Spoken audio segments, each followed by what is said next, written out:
Nous devons chercher par tous les moyens la paix. Il faut qu'on fasse la justice, paix et réconciliation rapidement. Le monde n'aurait jamais de paix véritable avec l'idée de paix, justice et réconciliation. Cela engendrera chaque jour d'autres haines entre d'autres citoyens du monde. Les troubles n'amènent que d'autres troubles.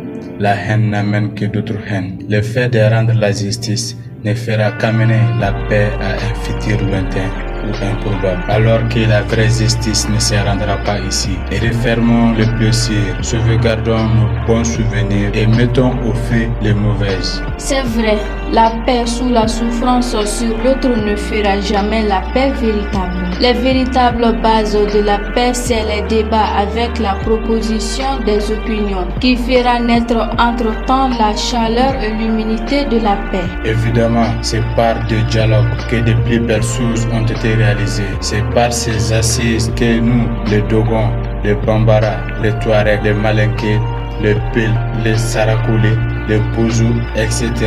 ont adhéré à la Charte pour vivre dans l'harmonie, l'humilité, dans l'entente cordiale, avec une très grande solidarité sans condition. Il faut toujours renouveler ceci par des débats de cohésion, inclusifs sans tabou à la mesure et à la limite de nos principes. Personne ne gagne à la guerre, il n'y a que des remords, des pertes, des regrets et désolations amères après chaque querelle, quelle que soit sa nature ou sa durée. Nous devons nous réconcilier, se pardonner très rapidement. Nous n'avons aucun intérêt à se tourner le dos, car nous sommes entre nous le sang et le corps. Ce n'est pas un hasard de se retrouver dans cette immense rondeur, et même si c'est un hasard, il est respectable de la manière que si nous avons coïncidé dans ce monde, je suis persuadé que c'est pour qu'on unisse nos forces, construire ensemble dans cette immensité dans laquelle peut être construit de belles sentiers. Aussi que nous décidions